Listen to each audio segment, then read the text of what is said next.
ልጆችዬ እንደምን ሰነበታችሁ? እንደምን አላችሁልኝ? ሳምንታችሁ እንደምን አለፈ? ቆንጆ ነበር? ትምህርቱ ሁሉ በደንብ ትከታተላላችሁ? ጥናት ታጠናላችሁ? በጣም ጥሩ። እነማማ እና አባባ ጋር ተስማምታችሁ በስነ ስርዓት የሚነግሯችሁን ሁሉ አዳመጣችሁ? በጣም ጥሩ፣ በጣም ጥሩ። ወዳቸዋለሁ። አሁን ባለፈው ስለ አንድ አነርና ቡቼ ተረት አውርቼላችሁ ነበረ። በጣም ቆንጆ ትምህርት የሚሰጥ ነበር አደለ? ጥሩ ትምህርት አገኛችሁበት? በጣም ጥሩ። አሁን ደግሞ እንደሱ አይነት ደግሞ በጣም ደግሞ የተለየ በጣም ደስ የሚል ተረት ደግሞ አወራላችኋለሁ። ግን ጸጥ ብላችሁ በስነ ስርዓት ሳትረብሹ ሳትንጫጩ እርስ በርሳችሁ በቃል አደለ ተከባብራችሁ ተረቱ እንድታዳምጡ መክራችኋለሁ። እሺ፣ በጣም ጥሩ። ወዳችኋለሁ። አሁን ተረት የላም በረት አላችሁኝ ወይም የመሰረት አላችሁኝ? በጣም ጥሩ። መሬት ላይ ብዙ ሰዎች የተለያዩ አዋፍ፣ እጽዋት፣ እንስሳት እንደሚኖሩባት ሁሉ በባህርና በውቅያኖስ ውስጥ ደግሞ የተለያዩ እንስሳት፣ ዶልፊኖች፣ የአሳ ዝርያዎች፣ ጉማሬዎች፣ አዞዎችና እንዲሁም ሻርኮች ወይም አሳ ነባሪዎች ይኖራሉ። አያችሁ፣ አሁን እኛ በመሬት ላይ ብቻ የሚሄዱ ነው የሚመስለን አይደል? አዎ፣ አሁን ባህር ውስጥ ደግሞ ውሃ ውስጥ እነዚህ አሁን ከላይ የጠቀስኳቸው ይኖራሉ ማለት ነው። ውሃ ዳርና ውሃ ውስጥ የሚገኙ አትክልትም ይገኛሉ። አይገርምም? አትክልት ሁሉ አላቸው። አሁን እዛ ትልቁ ባህር ውስጥ አትክልት ያለ ይመስላችኋል? አይመስላችሁም አይደል? ግን አለ፣ ይገኛሉ። ታዲያ እነዚህ በባህር ውስጥ የሚኖሩ እንስሳት መካከል አንድ በጣም ደግ የሆነ ኩንስንስ የሚባል ልዩ የአሳ ዝርያ የሆነው ዶልፊን ነበረ። ዶልፊን ታውቃላችሁ? አዎ፣ አሳ የሚመስል ነገር ሆኖ ግን ከአሳ ትለቅ ብሎ ትንሽ ለየት ያለ ማለት ነው።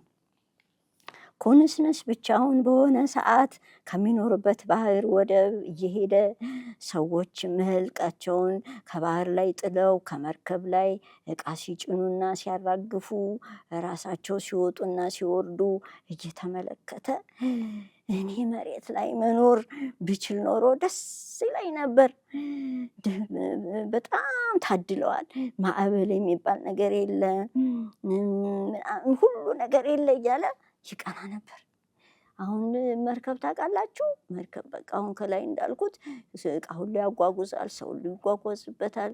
ግን ከመሬት ጫፍ ላይ ሄዶ ነው ያን ሁሉ እቃ የሚያወርድ የሚያወጣ የሚያሳፍር። አሁን እዛ ነው የሚሄደው እሱ። ከየት? ከባህር ውስጥ ተደብቆ ሄዶ።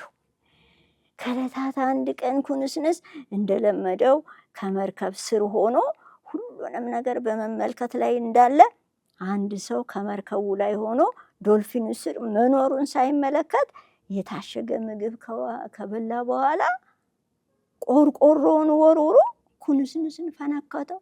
አያሳዝንም? በቃ ሰውየውም አላየም፣ ኩንስንስ ደግሞ ይሄን አልጠበቀም። በቃ ተፈነከተ። ብዙ ባይጎዳም የተወሰነ ደም ሲፈስ ሰውየው በማየቱ ደንግጦ ወደ ላይ እየተመለከተ ከሰውየው ድርጊት አዝኖ ኖሮ እባክህን አንተ ሰው ዝም ብዬ ከመመልከት ውጪ ምን በደልኩህና ነው እንደዚህ በቆርቆሮ የመታኸኝ? ብበድልህ እንኳን ልትመታኝ አይገባም ነበር፣ ምክንያቱም ሰው ትዕግስተኛ ነው መባሉን ሰምቼ ነበር አለ። ያሳዝናል አይደል ልጆችዬ? አዎ፣ በጣም ያሳዝናል። አንተ ግን እኔ ሳልበድልህ ጎዳኸኝ። እናንተን ሰዎችን እኮ በጣም ነበር የምወዳችሁ፣ አንተ ግን ክፉ ሰው ነህ እያለ ወቀሰው። ሰውየውም ኧረ እባክህ ጌታዬ፣ እባክህን ይቅርታ አድርግልኝ ወዳጄ ሆይ፣ አላየሁህም። አንተ እንዳልከው እኛ ሰዎች ከእናንተ በላይ እናስባለን፣ ክፉና ደጉን ነገር ደግሞ እናውቃለን፣ አይተን ማወቅም እንችላለን። የበደለን ሰው ደግሞ ይቅርታ በማድረግ ይቅርታ እናደርግለታለን። እባክህን አትቀይመኝ፣ በጣም ይቅርታ አድርግልኝ፣ በቃ ወደዚህ ጠጋ በል፣ እኔ ሐኪም ስለሆንኩኝ ቁስልህን አክሜ አድንሃለሁ እያለ ለመነው። አያሳዝንም? ሰውየውም እኮ ምንም አላወቀም። ደግሞ ኩንስንስ እድለኛ ነው ሰውየው፣ በአጋጣሚ ሐኪም ነበረ አደለ ልጆችዬ አደል? በቃ ኩንስንስም ሰውየው ፈጽሞ ሳያየው የፈነከተው መሆኑን ስለተረዳ እሺ እሺ እሺ ይቅርታ አድርጌልሃለሁ ብሎት ወደ ሰውየው ተጠግቶ የተጎዳ ጭንቅላቱን አሳየው። ሰውየውም በመጀመሪያ ለእርዳታ ከያዛቸው ልዩ ልዩ የሕክምና መድኃኒቶች አውጥቶ ሕክምና አደረገለት። ኩንስንስም ሰውየው ላደረገለት እርዳታ አመስግኖት ደህና ዋል ብሎት ሊሄድ ሲል ሰማህ ወንድም፣ ሰማህ ኩንስንስ ብሎ በመጣራት ስማ ማን ይባላል እባክን እንተዋወቅ፣ እኔ ኩንስንስ እባላለሁ፣ አንተስ ማን ትባላለህ አለው። ሰውየውም ሞረሽ እባላለሁ። ሞረሽ ማለት ምን መሰላችሁ ልጆችዬ? ሞረሽ ማለት ሌላ ሰው አሁን በርቀት ሲጠራ የአንዱን ሰው እንዳይጠራ ሞረሽ ሞረሽ ሲል ያኛው በድምፁ ያውቀውና አቤት ይላል። አሁን ሞረሽ እባላለሁ አለው። ቅድም በተፈጠረው ድንገተኛ ነገር በመጨነቄ ነው እንጂ መጀመሪያ መተዋወቅ ነበረብን። ደም ፈሶ ካለቀ አደጋ ላይ ስለምትወድቅ በቅድሚያ አንተን መርዳት ስለነበረብኝ ነው መተዋወቃችን የዘገየው ካለው በኋላ ኩንስንስ ወዳጄ ሆይ ከነገ ወዲያ ስመለስ እንደገና አክምሃለሁ፣ ተመልሰህ እንድትመጣ አደራ እንዳትቀር፣ እግዚአብሔር የውሻ ቁስል ያድርግልህ፣ አይዞህ ብሎት ተለያየ። የውሻ ቁስል ያድርግልህ ማለት ምን መሰላችሁ? ውሾች አሁን ብዙ ጊዜ ቁስል ሲኖራቸው እየላሱት ውሻውን እየላሱ በምላሳቸው ባለው ምራቅ ቶሎ እንዲድን ያደርጉታል። አሁን ሰውየው በቃ የውሻ ቁስል ያድርግልሃል እና የድሮ ሰዎች ደግሞ እንዲህ ይሉ ስለነበር አይዞህ ብሎት ተለያዩ። ከዛም በሶስተኛው ቀን መርከቧ ተመልሳ ስትመጣ ኩንስንስ በባህሩ ውስጥ ለውስጥ እየዋኘ በመርከቧ አጠገብ ደርሶ ሰላምታ ከተለዋወጡ በኋላ ሰውየውም እንደገና አክሞት አሁን ደህና አሁንልኝ፣ ሌላ ጊዜ መርከብ ስር እንዳትሆን፣ ማይታይ ቦታ እንዳትደበቅ፣ ውስጥ ገብተህ ከተደበቅ ሌላ ሰው እንደኔ ሳያውቅ እንደዚህ ሊመታህ ይችላል፣ ራስን ጠብቅ እያለ መከረው።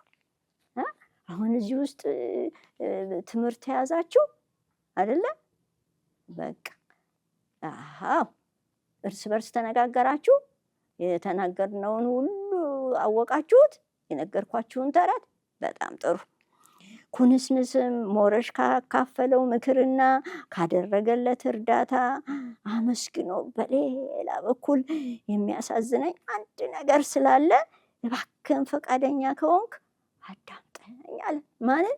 ሰውየውን፣ ያ ሐኪሙን ወይም መርከብ ላይ ያገኘውን መርከበኛ።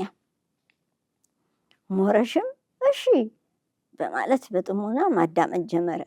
ኩንስንስ እኛ ዶልፊኖች ከእናንተ መርከብ ላይ ሰው ሲወድቅ ሁላችንም ባንሆንም ነገሩ የገባን የወደቀን ሰው ለማዳን እንሞክራለን። ማዳን ባንሞክረው እንኳ እናንተን ለመጉዳት ሀሳብ የለንም። አሳ ነባሪ እና አዞ ግን የእናንተ ጠላቶች ስለሆኑ ካገኟችሁ አይምሯችሁን ቀልጠፍጠፍ አድርገው ነው የሚበሏችሁ። እንዳትሰጥሙ ደግሞ በባህር ውስጥ እንዳትሰጥሙ ደግሞ ተጠንቀቁ።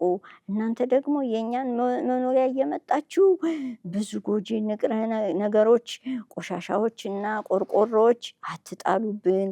በጣም አካባቢያችን እየተበከለ ሁላችንም ተቸግረናል አለው። ጎበዝ ነው አደለ ኩንስንስ? በቃ ጤንነታችን እየተቃወሰ ይገኛል። ደባ ራሱን ስለት ድግሱን እንደሚባለው እናንተ ባህራችንን ስትበክሉ የእናንተ መሬት የአየር መዛባት ያስከትላል። የኛ አካባቢ ደህና ሲሆን ነው የእናንተም የአየር ንብረት የተስተካከለ የሚሆነው። እባክህ ወዳጄ ለእኛም ሆነ ለእናንተ ንጹህ አየር ያስፈልገናል አለ ኩንስንስ። ጎበዝ ነው አይደለ ልጆችዬ? ጎበዝ አይደል? አዎ ጎበዝ ነው።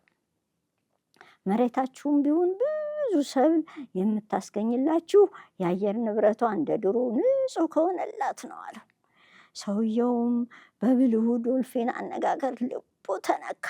በተቻለ መጠን ቆሻሻ ነገር ወደ ባህር በዘፈቀደ ወይም እንደፈለገ ላለመጣል ወሰነ። ጎበዝ ነው አይደል? ሰውየውም እንደ ዶልፊኑ። አዎ ከአቅሙ በላይ የሆነውን ነገር ደግሞ ስለ ባህር መበከል ብቻ ሳይሆን ስለ መሬት መበከልም ጭምር ለዓለም መንግስታት እንደሚያሳውቅ ነግሮት ተሰነባብተው ተለያዩ። ኩንስንስም መርከብ በተመለከተ ቁጥር በፍጥነት እየዋኘ ወደ ወደብ እየመጣ ሞረሽን እየፈለገው ሲያገኘው ሞቅ ያለ ሰላምታ ከሰጠው በኋላ ሁልጊዜ የገባውን ቃል እንዲፈጽምለት እያስገነዘበውና አደራ እንዳትረሳ ቃልህን ጠብቅ፣ ቃልህን ጠብቅ። እናንተ ሰዎች ከኛ በላይ ከእጽዋትና ከእንስሳት ከራሳችሁም ማዘን አለባችሁ፣ ለራሳችሁም ማዘን አለባችሁ። እባክህን ለዓለም ሁሉ አሳውቅህ፣ ያልከውን ፈጥነህ አሳውቅ በማለት እየደጋገመ እያስታወሰው ወደ መኖሪያ ቦታው ይመለስ ነበር። ሞረሽ ደግሞ ለዶልፊኑ ቃል ገብቶለት በገባለት መሰረት የተጠቀመበትን ቆርቆሮና የቆሻሻዎች በመሰብሰብ በማስቀመጫ እያኖረ ባመቸው ጊዜ ደረቅ ቆሻሻውን ለብቻ በማቃጠል እርጥብ ቆሻሻውን ጉድጓድ ቆፍሮ ውስጥ በመቅበር ከጓሮ አትክልትና አበባዎች ማዳበሪያ እያደረገ በመጠቀም ንጹህ አየር ለዓለማችን ያስፈልጋታል።